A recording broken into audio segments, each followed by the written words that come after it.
Hey, so this is my review of Kick-Ass, and there's a lot of stuff I want to talk about today, so I'm going to try to make it quick. I don't want to waste you guys too much this time. And the thing about this film is that I've been kind of skeptical. The first few trailers I thought was really iffy. I thought it was going to be pretty bad.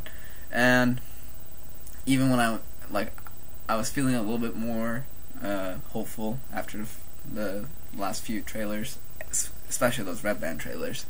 And even then, when I walked into the theater, I wasn't expecting much. But oh my god, this movie is awesome. Assuming that you're okay with violence and language, and I'm sure you heard all the controversy about it. So, getting to the things. So first of all, it's kind of a comedy. There's a lot of nerdy superhero jokes, and a lot of them are pretty funny. Some of them kind of went over my head because I'm not that into superhero or comic books. And this doesn't really point it out in the trailer, but it's really dark actually. There's a lot of Coen Brothers black comedy where people are getting horribly hurt or something in some way, and they've been trying to make it funny, and it works actually. And that's what I actually really liked about that, because I wasn't expecting that. And which leads into those action scenes, and which are really filmed really effectively. I don't know if it was because of the projectionist or if it was the film, but some of the CGI effects looked a little iffy, but again, that could be just because the projectionist was all blurry. And I'm not very big on CGI blood, but it wasn't there weren't too much in this film, and which is a big thing. Is just that it has a little bit of everything, but not enough to a point where it annoys you. That's the same with there's a few scenes that have slow-mo, but again, it's not a Zack Snyder film, and half the movie is not in slow motion. And so the next point I want to talk about is the acting.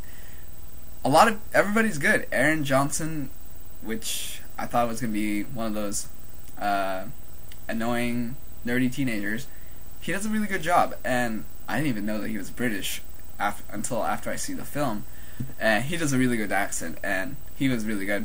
Clark Dooku's also good.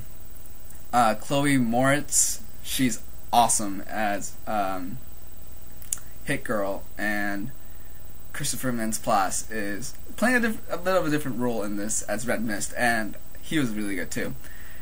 The only thing that I was really a little bit concerned about regarding to acting is Nicolas Cage. I mean, he's fine in most scenes, but when he has that Batman suit suit on, he talks his lines like this. And I don't know if that was intentional but yeah, he's a little bit. I thought it was a little bit iffy in some bits, but let me say this: this is a lot better than all the other films he's been in recently.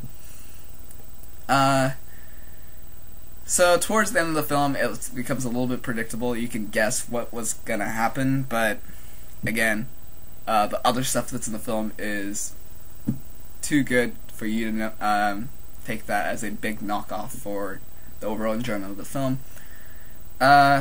Next point I'm getting towards the end, but camera work is pretty well done. There's some cool cinematic moments, along with there's a really cool scene where it involves a strobe light, and I'll come back to this later because I don't see anybody else mentioning about it. And that scene is one of the coolest scenes I've ever seen in the movie. And there's a first-person bit as well, but there's just some scenes where I'm guessing they're using a handheld camera because it gets absolutely crazy and you can't see what is going on, or it's getting really up close and back out again, and those scenes just kind of annoyed me a little bit, but again, that's not a big point. So the thing about I was going to mention was the strobe light scene, and it actually gave me a headache as well, and I just want to warn you, if you have epilepsy or anything that would cause seizures by flashing lights, please don't go see this film, because it's not going to be good, because it was very intense, and I'm not making this up, and yeah, I just thought that I should let people that watch my reviews know about this. And so overall, Kick-Ass is a really awesome movie. You should go see it as long as you're okay with swearing and violence and whatever else that's in that film. But you should have an awesome time. Even in the evening price, it would be well worth your price. So go see it. Let me know what you think of the film in the comments, and thanks for watching.